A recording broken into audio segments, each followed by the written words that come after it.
चलिए अपने आत्मा के ज्ञान और ध्यान की ओर।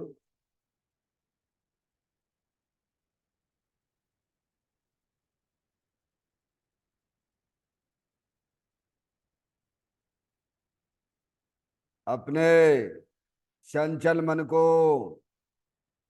एवं चंचल उपयोग को स्थिर करने के लिए जिनवाणी माता के माध्यम से अपनी वर्तमान ज्ञान की पर्याय में सम्यक भेद ज्ञान उत्पन्न करते हुए शरीर शरीर से संबंधित जितने भी चेतन अचेतन पदार्थ हैं उनका मुझ भगवान आत्मा के साथ में किसी भी प्रकार का कोई संबंध नहीं है। इस प्रकार समस्त पर पदार्थों में अपने संबंध की वृत्ति को छोड़ते हुए अंदर में जो अखंड ज्ञान ज्योति स्वरूप भगवान आत्मा है उसमें ही वर्तमान पर्याय का संबंध जोड़ते हुए कि मेरा यह भगवान आत्मा सदा काल शरीर आदि पर पदार्थों से भिन्न प्रकट अखंड ज्ञान ज्योति स्वरूप है। ऐसा अपने आप को जानो और ऐसा ही अनुभव करो कि वर्तमान में ही मेरा यह भगवान आत्मा शरीर आदि पर पदार्थों से भिन्न एकमात्र अखंड ज्ञान ज्योति स्वरूप ही है।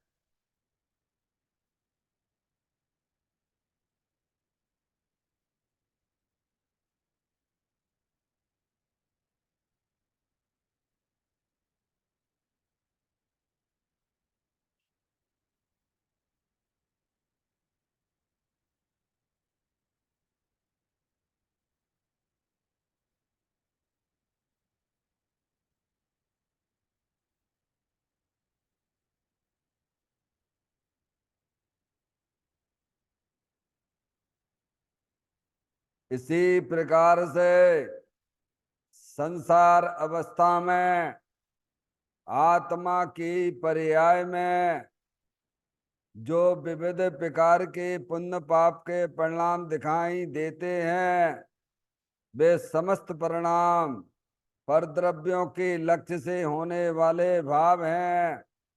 वे हमारे आत्मा का स्वभाव नहीं है। ऐसे समस्त रागादिक परिणामों में एकत्व बुद्धि, ममत्व बुद्धि, कर्तृत्व बुद्धि, भोक्तत्व बुद्धि तथा उन रागादिक परिणामों की ज्ञाता बुद्धि को भी छोड़ते हुए अंदर में जो अखंड ज्ञान ज्योति स्वरूप भगवान आत्मा है जो कि पूर्ण निराकुलता वाला है, सुख शांति के भंडार स्वरूप है, ऐसे गायक प्रभु परमात्मा में शरीर रागादिक का भी लक्ष्य छोड़ के मैं तो तीनों काल शरीर रागादिक से भिन्न पूर्ण निराकुलता स्वरूप भगवान आत्मा हूं। ऐसा अपने आप को जानो और ऐसा ही अनुभव करो कि वर्तमान में ही मेरा यह भगवान आत्मा शरीर रागादिक से भिन्न पूर्ण वितराग आनंद मूर्ति स्वरूप है।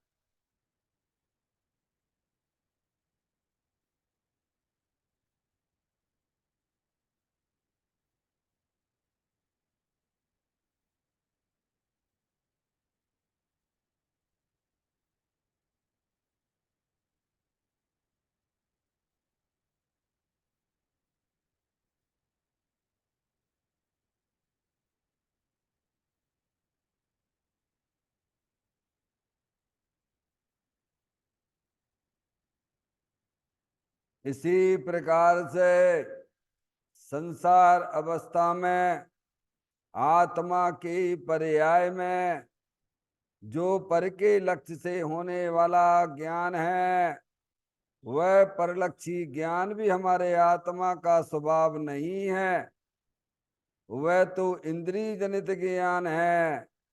इस प्रकार शरीर, रागादिक और परलक्षी ज्ञान के पर्यायों से भी भिन्न मैं तो एकमात्र अखंड ज्ञान ज्योति स्वरूप भगवान आत्मा हूं, ऐसा अपने आप को जानो और ऐसा ही अनुभव करो कि वर्तमान में ही मेरा यह भगवान आत्मा शरीर, रागादिक और खंड खंड ज्ञान के पर्यायों से भी भिन्न एकमात्र खंड ज्ञान ज्योति स्वरूप है।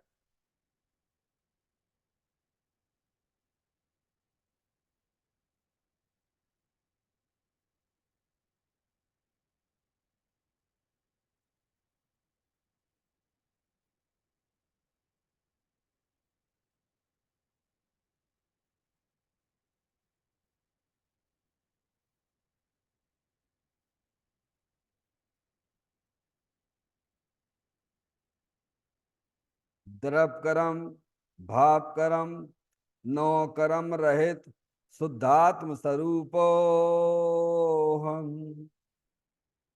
मेरा ये भगवान आत्मा सदा काल शरीर आदिक नौ कर्मों से भिन्न है।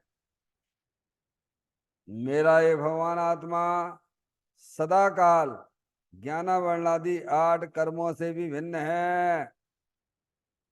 मेरा ये भगवान आत्मा सदा काल मोह राग देश भाव कर्मों से भी भिन्न है।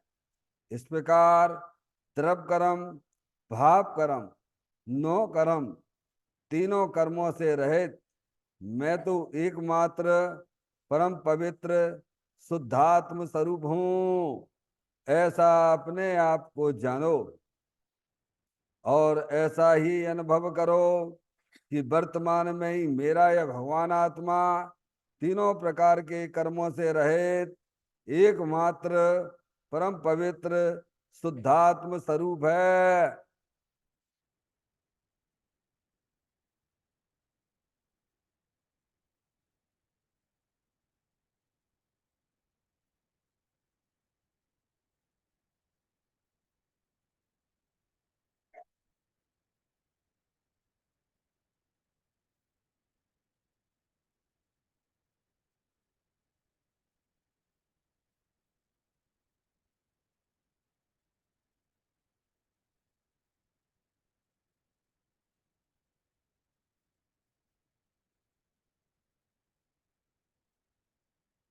ओम नमः सिद्धेव्या।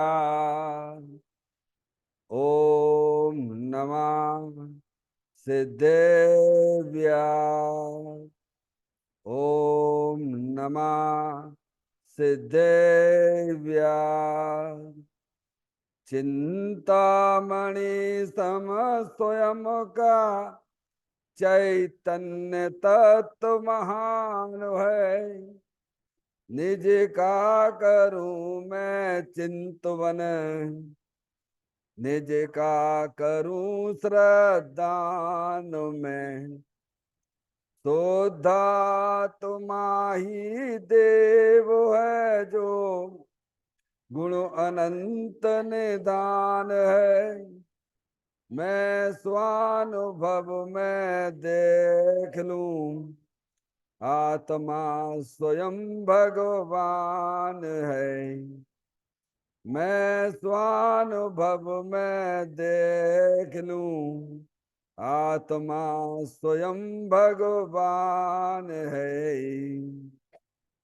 लिम्मण जान परिठिया कम कलंक डैवी अपलद्दौ जैन परूं ते पर मपड़वेवी। सब करम मल्लिका नाश करवरु प्राप्त कर निजो आत्मा। जो ले निर्मल ध्यान में नम कर निकल परमात्मा। सब नाश कर घन गाति अरवर हंत पद को पा लिया, कर नमन उन जिन देव को, यह काव्य पथ अपना लिया।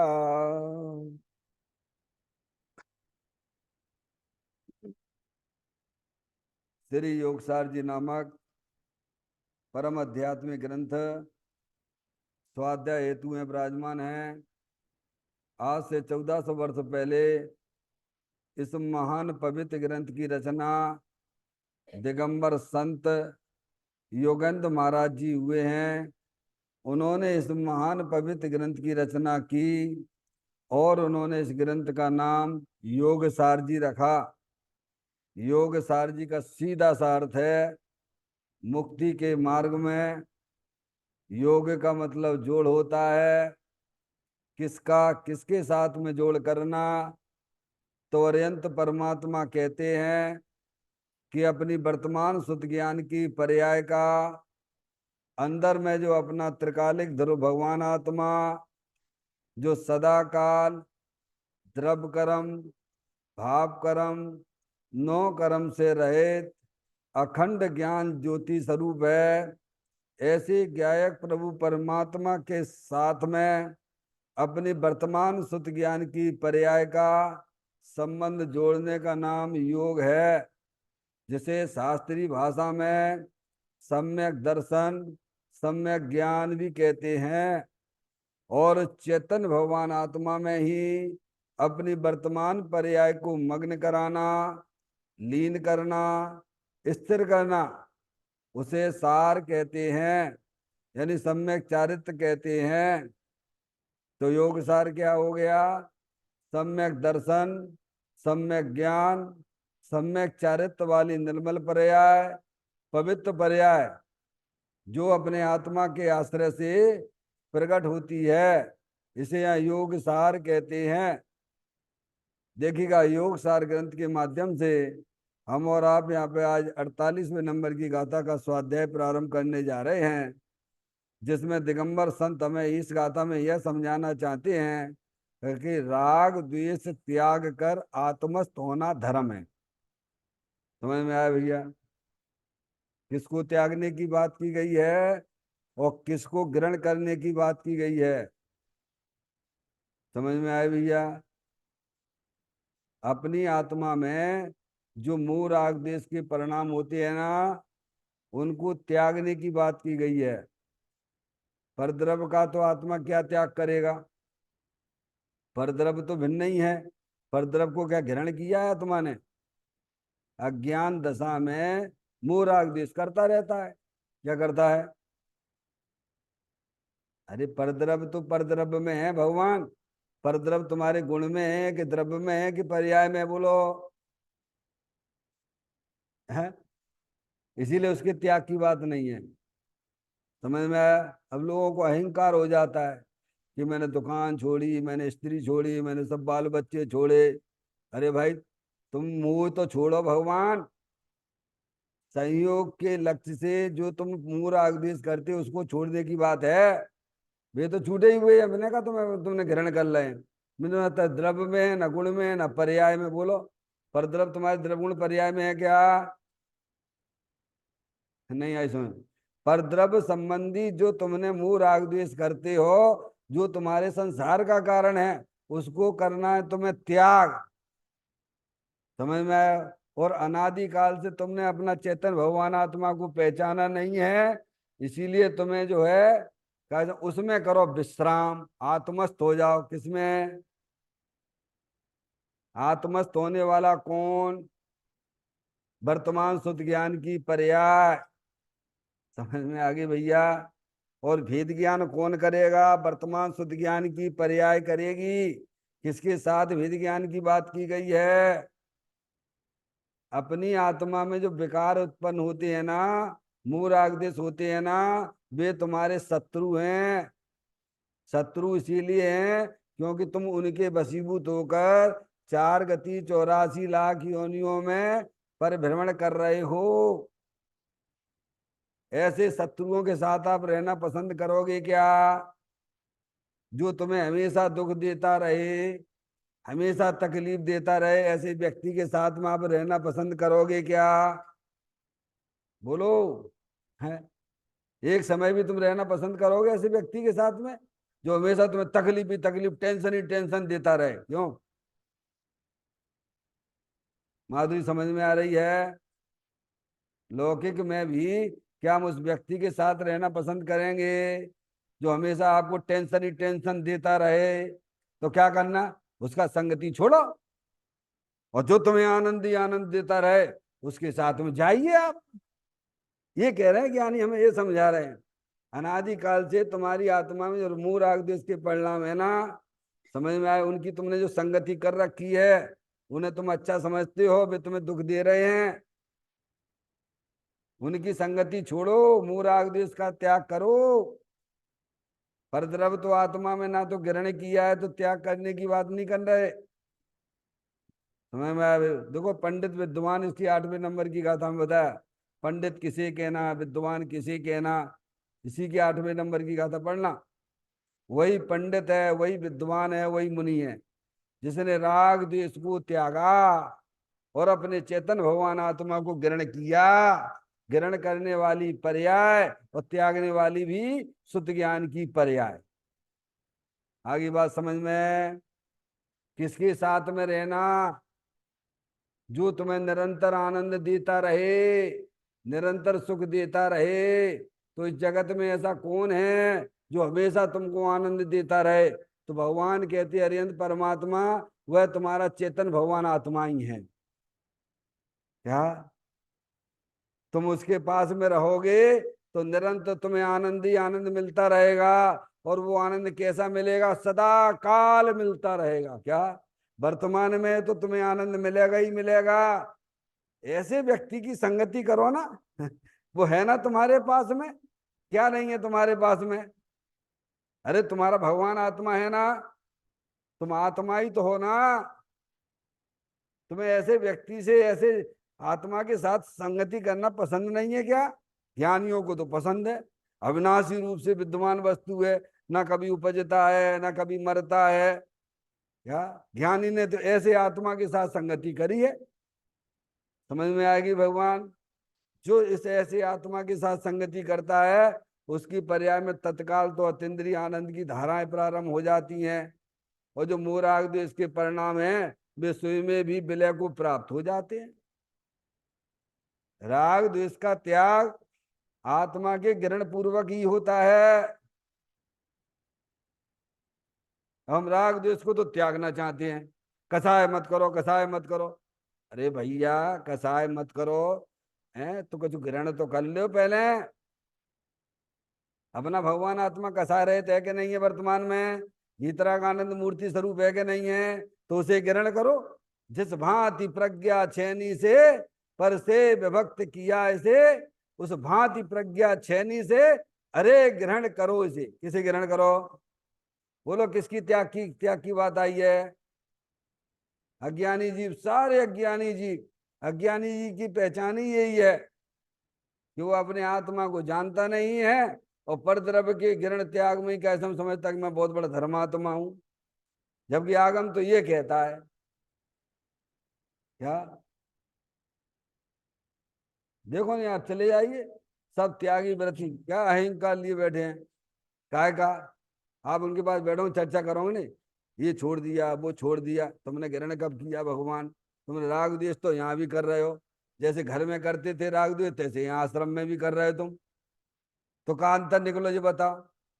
माँ तुम 4 लोगों के साथ में करते थे, यहाँ तुमने पूरी फौज इकट्ठी कर ली है चेला चपाटों की। क्या कहा? बात समझ में आती है भगवान? हैं मम्मी, ये ऐसा ही चल रहा है धर्म के नाम पर। नहीं जाके घुस के जाके देख लेना, सब पता पड़ जाएगा। मैं तो रह के आया हूं, मैं तो समझ के आया हूं। तुम्हें मैं भैया, इसीलिए वीतरागी संत हमें ये समझाना चाहते हैं। तो निरंतर अपनी आत्मा का आनंद में मस्त है ना। है वीतरागी संत कोई आपको गलत चीज तो नहीं बताएंगे, वे तो स्वयं आनंद में उनकी पर्याय डूबी हुई है। वे हमारे हित की बात करते हैं। ये राग द्वेष जो है इष्ट अनिष्ट की कल्पना निरंतर 24 घंटे करते रहते। क्या ये मकान मेरा है, दुकान मेरा है, लड़की मेरी है, लड़का मेरा है, क्या भगवान ये शरीर मेरा है।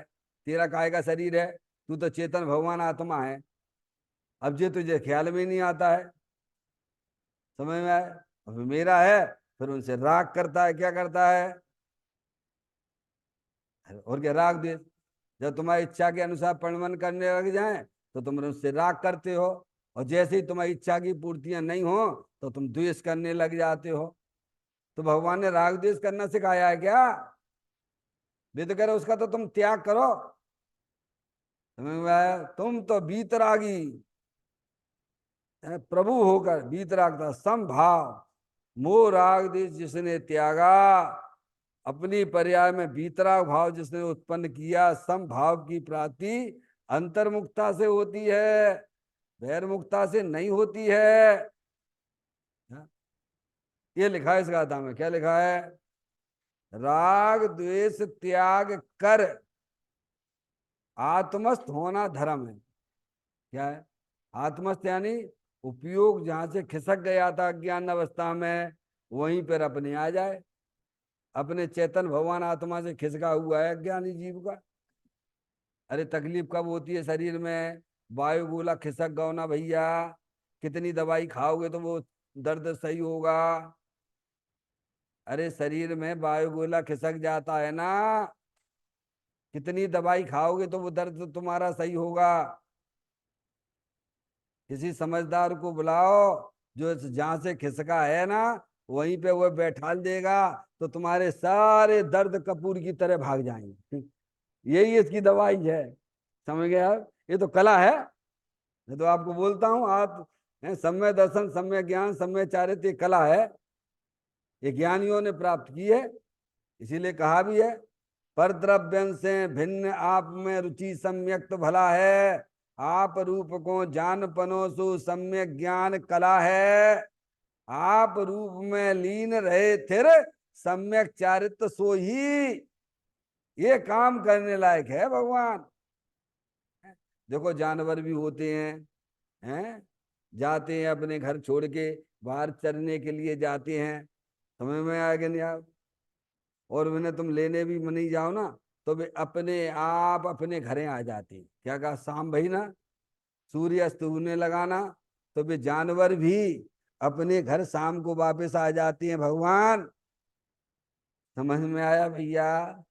तुम्हारा उपयोग अनादिकाल से भटक रहा है भगवान, अपने घर को जानता ही नहीं है। तुम तो चेतनेश्वर भगवान आत्मा हो। अरे सुबह का भूला शाम को वापस जानवर भी आ जाते हैं। क्या तुम्हें नहीं लगता है कि हमें अपने चेतन घर में आना चाहिए? अरे जिन्हें देव परमात्मा मिले हैं, ऐसे वेद मिले हैं जो तुम्हारे का समय उपयोग को वहां बैठा देंगे। पर पुरुषार्थ तुम्हें करना पड़ेगा, बस संकेत का मात्र है। क्या कहा? बैठा देंगे मतलब क्या? वे तुम्हें कैसे तुम्हारा उपयोग अपने चेतन भगवान आत्मा में विश्राम को प्राप्त हो, वो तुम्हें कला समझाएंगे। क्या समझाएंगे? वहां से सीखिए आप, मौका मिला है। नहीं तो फिर इसके बाद क्यों भाई, हम तो फूले फूले घूम रहे हैं। अभिमान करेंगे काय का? जैन कुल मिला है, अभिमान करने के लिए नहीं है। मिला है, अच्छी बात है, बहुत बढ़िया बात है, हमारे लिए पुण्य का उदय है। लेकिन का अभिमान करने के लिए है ना? नहीं। तुम यहाँ रह के अपने आत्मा को समझो। समझ? क्योंकि आत्मा की बातें यहाँ भीतरागी ग्रंथों के अंदर ही विद्यमान है, और कैसे अपने आत्मा का लखा जाता है, ये चीज सीखो। समझ में आया भैया? देव सात गुरु तो मात्र संकेत मात्र हैं। कैसे हैं? नहीं है समझ में? है? अब आप में गुणा भाग हो। मैं अनादिकाल से भटका हुआ जीव हूं। देव शास्त्र बोले हैं, जन्म मरण नित्य करते करते काल अनंत गमाए, आज हम जिन राज तुम्हारे द्वारे आए। काय के लेना आए हैं? काय के लेना आए भैया? जन्म मरण के अभाव के लिए आए हैं। वर्तमान पर्याय में जो हमारा दुख टेंशन चल रहा है ना प्रभु, अनादिकाल से चला आ रहा, ध्यान रखिएगा। उस टेंशन को यहीं पर मुक्ति मिल सकती है, और करना पड़ेगा पुरुषार्थ से। राग द्वेष त्याग कर, ये पुरुषार्थ कर शब्द है ना, पुरुषार्थवाचक है। समझ में आया भैया? हो जाएगा हो जाएगा हो जाएगा, ऐसा ना बैठना। क्यों? परीक्षा पास हो जाएंगे बेटी?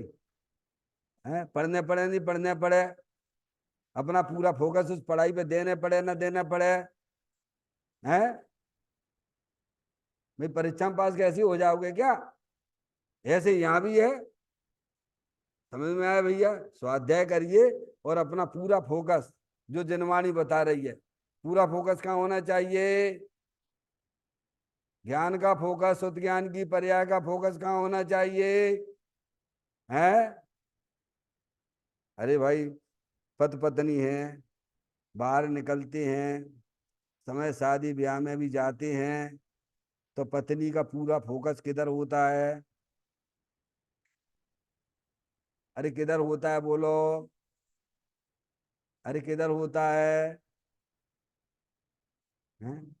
और अपने पति पे ध्यान ना दे तो घर में झगड़ा होने वाला है। समझ में आया भैया? क्या होगा? अरे भाई, नहीं समझ में आई माधुरी? है? अगर वह पत्नी अपने पति के ऊपर फोकस ना करे, रास्ते में, सफर में, पार्टी में, तो क्या होगा फिर?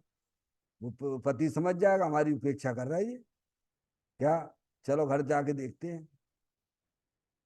समझ में आया?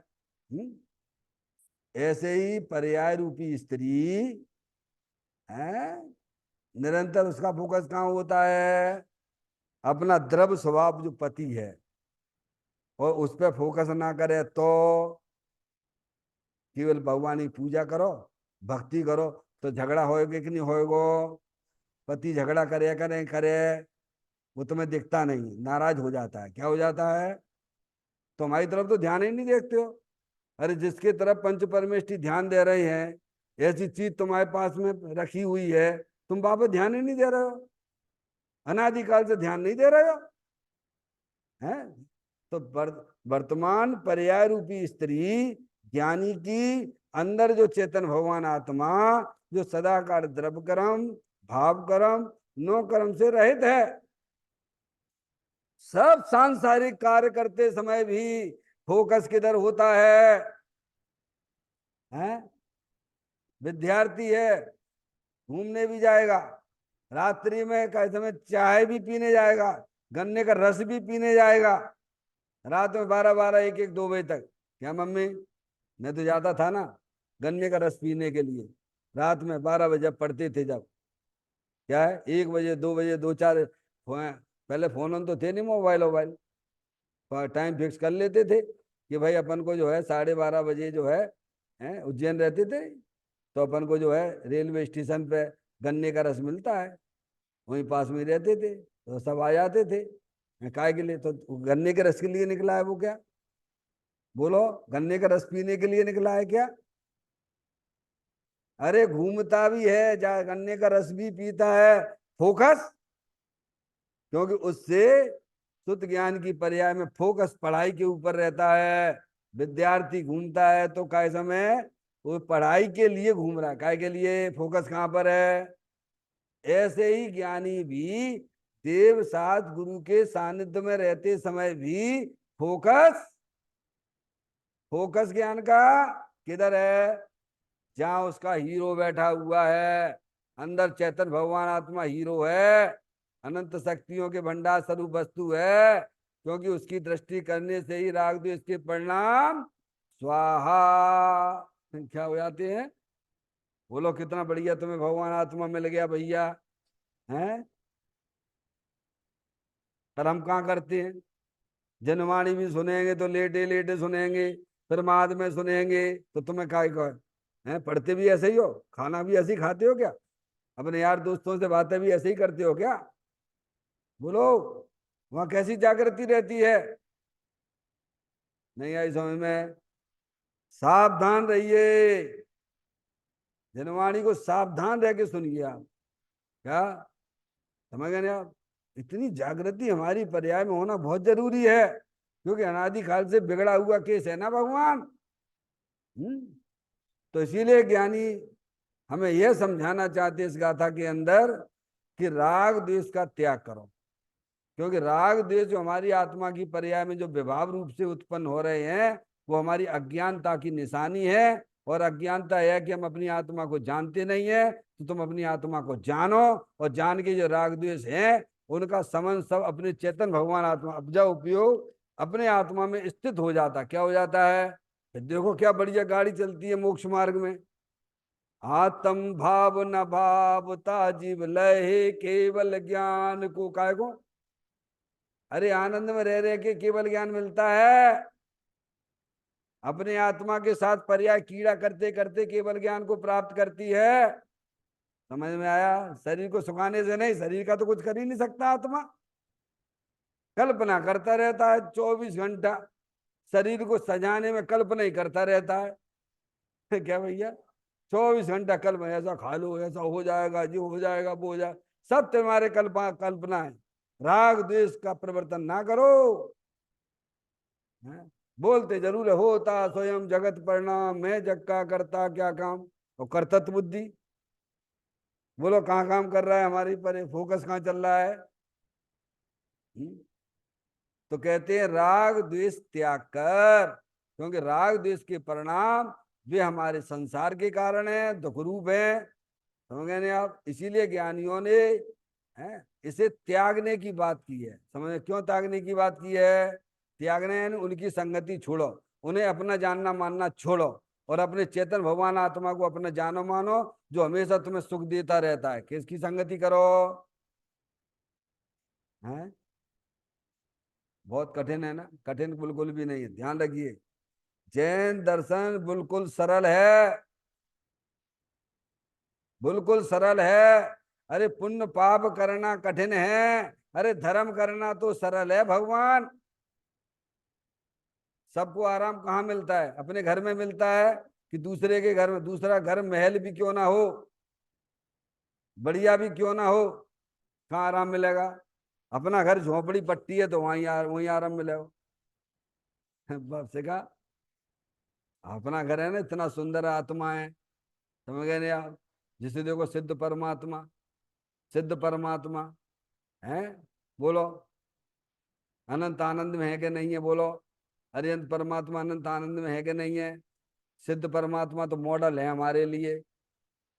जिनके पास तो ना तो शरीर है, ना कर्म है, ना राग द्वेष के परिणाम है, वे तो सैंपल है हमारे लिए। वे हमें बता रहे तुम्हारा भगवान आत्मा भी ऐसा ही है, न तुम्हें भी शरीर है, न तुम्हें कर्म है, न राग द्वेष है। तुम तो वीतराग आनंद मूर्ति स्वरूप हो, और राग द्वेष को भगाना है तो अपने चेतन भगवान आत्मा को ग्रहण करो। समझ में आया भैया? लगना चाहिए। दिन जानते दोष गुणन को कैसे तजिए गईए। हमें रागादिक परिणतियां दोष लगती हैं क्या? हमें कहाँ लगती हैं? अशुभ भाव वाले अशुभ भाव में मस्त हैं, और शुभ भाव वाले धर्म में मस्त माने बैठे हैं, धर्म करते करते वे शुभ भाव को अच्छा माने बैठे हैं। जबकि यहाँ तो कह रहे राग का त्याग करो। राग में दो चीजें आई कि नहीं आई? अशुभ भाव ही आता है कि शुभ भाव भी आता है? बोलो भगवान। दोनों ही भाव हमारे लिए हितकारी है कि नहीं है? जिन्हें पुण्य पाप नहीं कीना, आत्म अनुभव चेत दीना, तिन्ही विधि आवत रुके, सांबर लय सुख अवलुक। क्या पाप की रुचि वाले पाप में लगे भय समय, और राग शुभ राग करते करते हमारा कल्याण हो जाएगा वो इधर लगा हुआ है। अरे भगवान ने ये कहा है कि दोनों ही छोड़ो भगवान। बोलते जरूर हो भगवान का उस समय प्रचार करते समय। क्या क्या बोलते हो? बोलो। हाँ और आगे बोलो, और बोलो आगे। करता हूं स्वभाव से प्रतिमा का अभिषेक, बचूं ऐसा तो नहीं कहा शुभ से ही बचो। मम्मी ऐसा है क्या? ऐसा बोलते हो क्या वहां पे कि भगवान का ऐसा बचूं अशुभ भाव से? नहीं, तुम्हारे लिए शुभ अशुभ भाव जितना खतरनाक है उतना खतरनाक शुभ भाव भी है। नहीं, पूछ लेना वहां जाके, दो भावलिंगी मुनराज है वहां पर जो है ना, कौन कौन से, पांच पांडव में से नकुल और सहदेव वहां चले गए, काय के वशीभूत होके गए? अरे बोलो, भावलिंगी संत थे। हैं, तीन तो मुक्ति को प्राप्त कर गए, तो अपनी आत्मा में डटे रहे, उनका उपयोग निरंतर अपनी आत्मा में डटा रहा। और दो जो है उनका उपयोग अपने सहद और भाई, भाई नहीं, मुनराज साधर्मी भाई, उनकी तरह उपयोग गया। और उतने में 33 सागर की सर्वात सिद्धि में चले गए। तो प्रमोशन हुआ का डिमोशन हुआ? उनको बोलो, माधुरी बोलो, ज्ञान से बोलो। यहाँ तो, यहाँ थे तीन चौकड़ी अभाव पूर्वक वीतराग आनंद में रहते थे। समझ में आया भैया? और वहां उन्होंने अपने साधर्मी भाई के प्रति राग चला गया उपसर्ग के काल में, और वहां आयु बंधी, तो प्रमोशन नहीं हुआ, डिमोशन हुआ।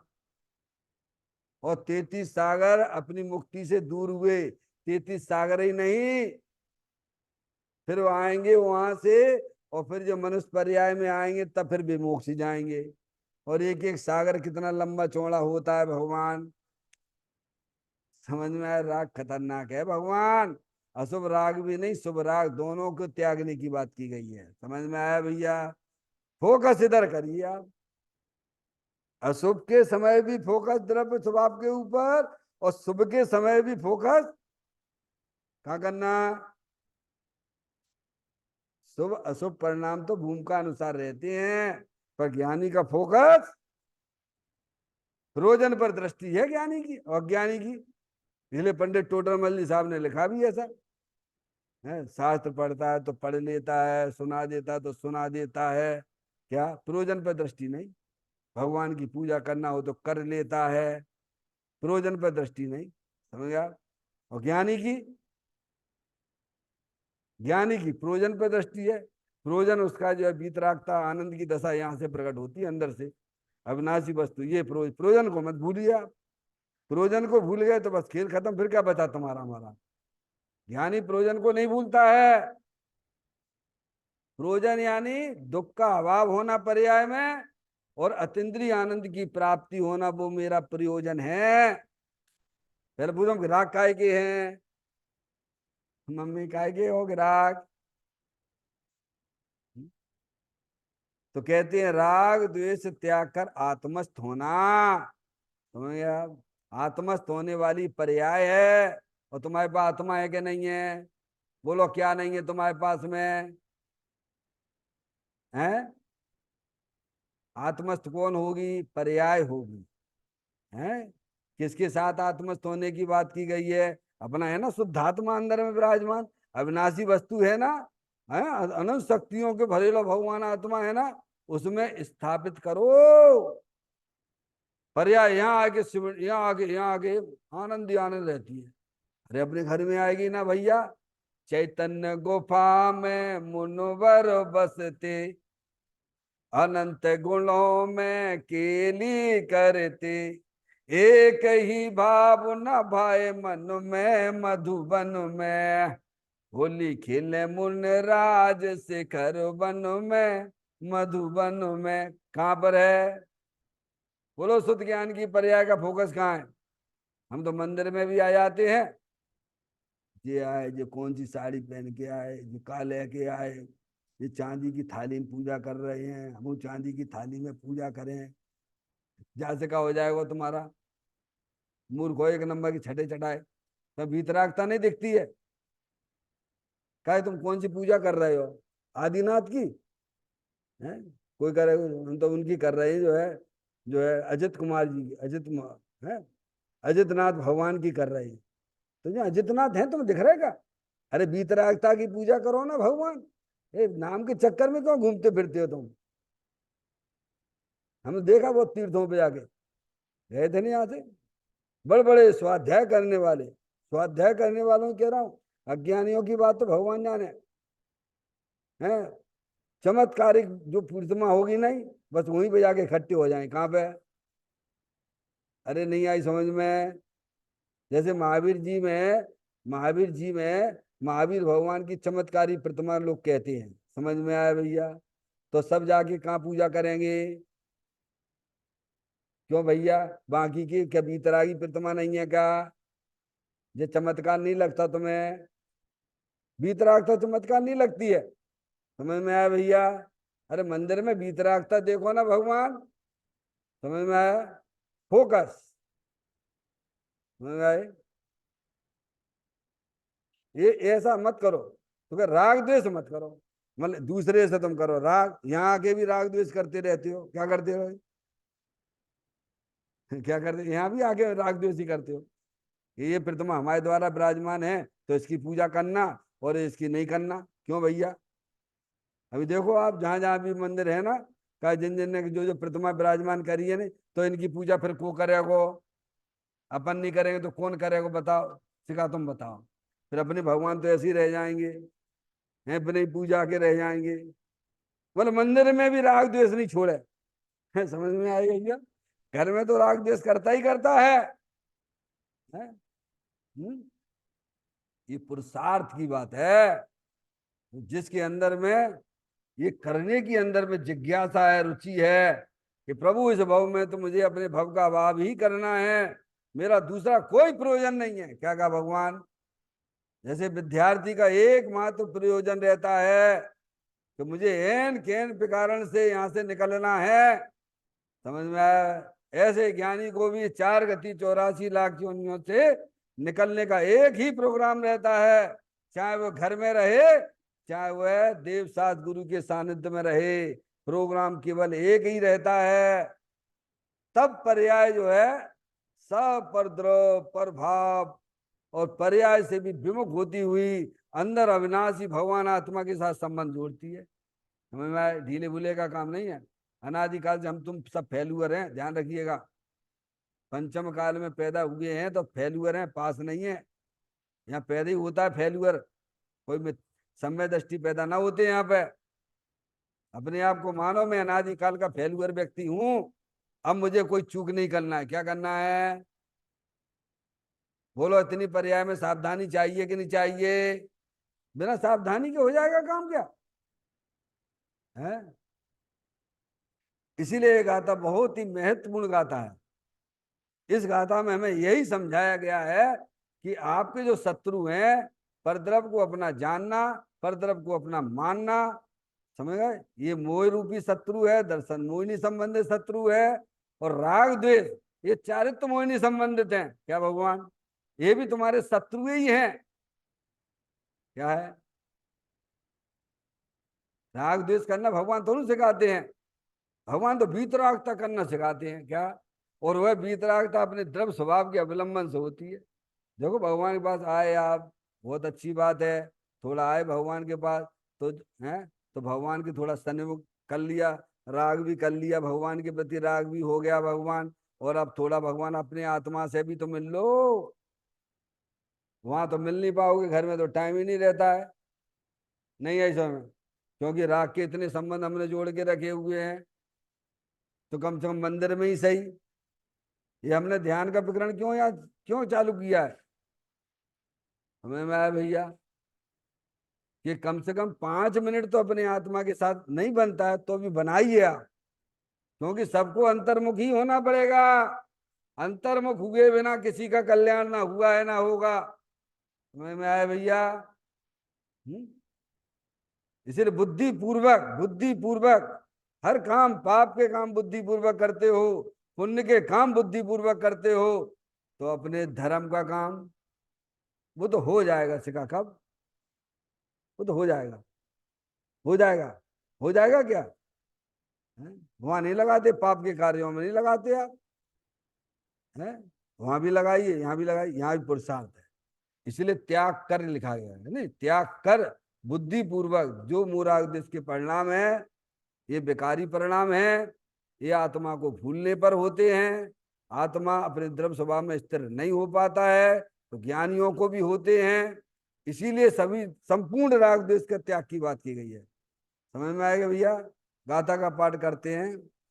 परिहार कर रुस राग आत्मा में बसे जो आत्मा, बस पाएगा पंचम गति वह आत्मा धर्मात्मा।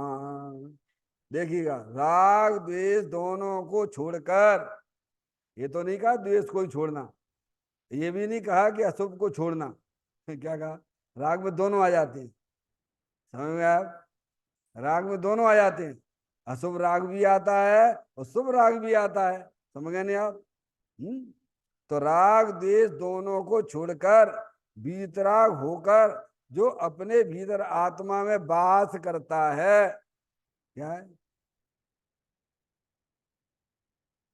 पहले दृष्टि छूटती है और दृढ़ स्वभाव की दृष्टि होती है। क्या होता है? कैसे? पहले रुचि छोड़ो, पहले ज्ञान करो, पक्का ज्ञान करो, ये शरीर में नहीं हूं, अंदर जो कर्मों की रचना है वो भी जड़ है, समझ में आए? और ये राग द्वेष के परिणाम जो हमारी कल्पनाएं नाना प्रकार की कर रखते हैं, नाना प्रकार की कल्पनाएं कर रखते हैं, नाना प्रकार की कल्पनाएं, ऐसा करेंगे, ये होगा, वो होगा। और उससे पहले तुम्हारा आत्मा और शरीर का कांटेक्ट खत्म होगा, फिर क्या करोगे भगवान? बोलो। और तुम्हारे विचार करने से कुछ हो रहा है बाहर में, बोलो। तो निर्णय करो, निर्णय करो, बारंबार निर्णय करो। निर्णय करोगे तो तुम्हें सफलता मिलेगी, क्यों नहीं मिलेगी? क्यों? इतने जीव जो सिद्धालय पे बैठे हैं, वे बिना निर्णय के पहुंच गए वहां पे क्या? और हम नहीं पहुंच सकते क्या? क्यों भाई? बेटे, अपन नहीं बन सकते सिद्ध क्या? क्यों नहीं बन सकते हैं? जब वे कर सकते तो हम नहीं कर सकते हैं? जब त्रियंच गति का जीव कर सकता है, नरक में रहने वाला नारकी कर सकता है, तो मनुष्यों को क्या तकलीफ? समय में आए भैया, अपने पुरुषार्थ को देखिए, अपनी कहाँ कमजोरी है, उस कमजोरी को निकालने की कोशिश कीजिए। क्योंकि भगवान ने स्वभावलंबन को धर्म कहा है, अपने आत्मा का अवलंबन लेने को धर्म कहा है, और इसमें हमें पूरी ताकत से लगना चाहिए। क्या कहा? तो कहते हैं राग द्वेष दोनों को छोड़कर वीतराग होकर जो अपने भीतर आत्मा में वास करता है। कौन वास करता है? देखो इस चित्र में देखिए, ब्लू कलर है, राग द्वेष का है, और उसके भीतर देखिए एक और, वो शुद्धात्म वस्तु है, अनंत शक्तियों की भरेली है, वो तुम और वो हम है। तो उपयोग कहाँ ले जाने के लिए कह रहे ज्ञानी? जनवाणी माता किधर ले जाने के लिए कह रही है? क्योंकि हमारा हीरो यहाँ बैठा है। कहाँ बैठा है? शरीर के अंदर, कर्मों के पीछे, राग के भी पीछे, भीतराग आनंद मूर्ति स्वरूप है। क्या भैया? तो कहते हैं राग द्वेष दोनों को छोड़कर वीतराग होकर, क्या? वीतराग होकर, नहीं लिखा उसमें? रिद्धि सिद्धि वृद्धि दी के घट में प्रगट सदा, अंतर के लक्ष्य सो अजाची लक्ष्यपति हैं, दास भगवंत के वो दास रहे जगत सो, ऐसे सुखिया सदैव सम कीती हैं। कैसे है सम के समय दृष्टि जीव? सिद्धि रिद्धि वृद्धि दी के घट में प्रगट सदा, अंतर के लक्ष्य सो जाची लक्ष्यपति हैं, दास भगवंत के वो दास रहे जगत सो। किनसे? ऐसे भगवान के भक्त होते हैं। समझ में आया भैया? समय दृष्टि जीव भगवान का सच्चा भक्त है, क्योंकि दुनिया से वो जो है बिल्कुल कनेक्शन कट किए बैठा हुआ है, और अपने चेतन भगवान आत्मा से कनेक्शन जोड़ के बैठा है। बोलो, है इसको कहते हैं त्याग और ग्रहण। और हम तो पर द्रव्यों से सब कनेक्शन कह गए हैं, जो मेरे तो हैं और जो मेरे नहीं है, जो संपर्क में आए हैं वे भी मेरे। क्या संपर्क है?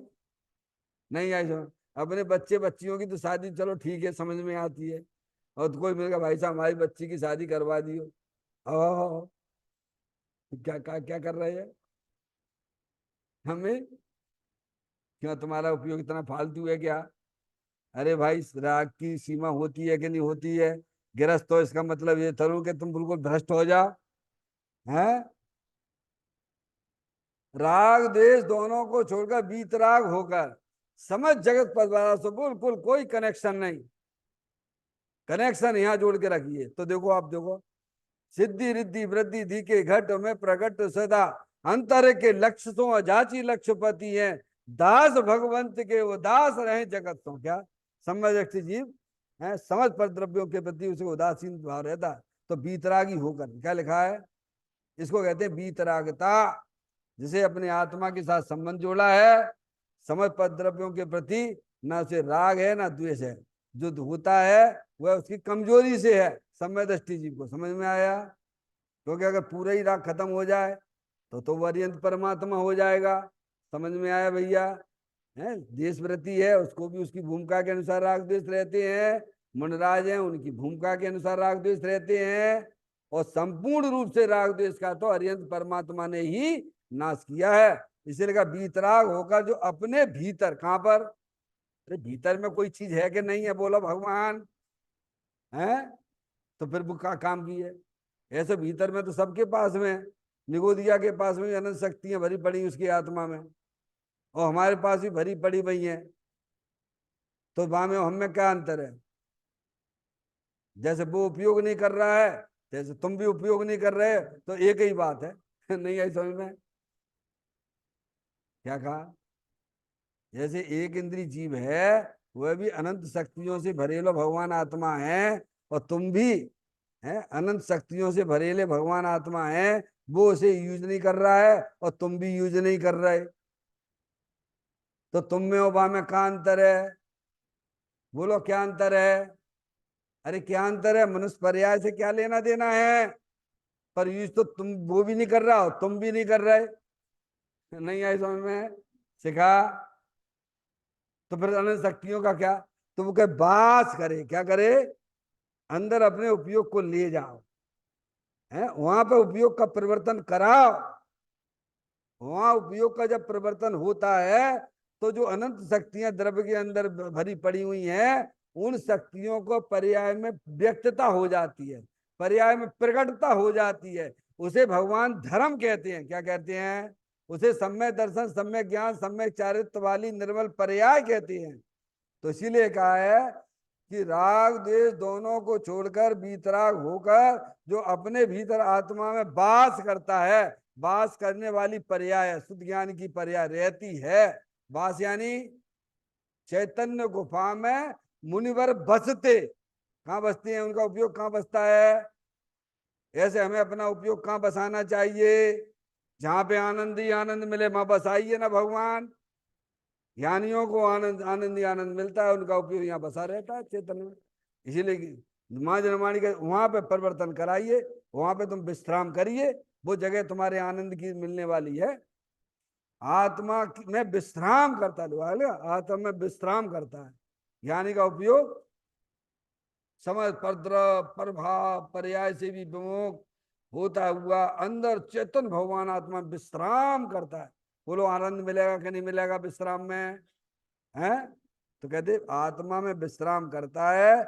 उसी को जिनेन्द्र ने धर्म कहा है। किसे धर्म कहा है? वैर मुक्ता को धर्म कहा है, कि अपना उपयोग अपने चेतन भगवान आत्मा में रमण कराने को धर्म कहा है? बोलो, आप अपने अनुभव से बोलिए आप।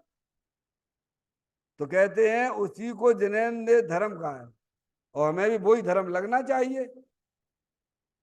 यही धर्म पंचम गति मोक्ष में ले जाता। का कहाँ के पथे को? बोलो भैया, संसार में परिभ्रमण करना है तो भगवान कहते हैं तुम्हें मंदिर में बिल्कुल आने की जरूरत नहीं है, कि तो हमारे मिले भी तुम 4 गति 84 लाख योनियों में ऐसी भटक रहे थे और भटकोगे। समझ में आया? हम तुम्हें मिले हैं तो पंचम गति का रास्ता तुम्हें हम बता दे रहे हैं, तो तुम ऐसे चले जाइयो तो तुम्हें पंचम गति मिल जाएगी, मोक्ष मिल जाएगा। क्या मिल जाएगा? अपन को रास्ता नहीं मालूम, अपन ने कभी देखा नहीं है, तो जिसने देखा वो बताएगा अपन को।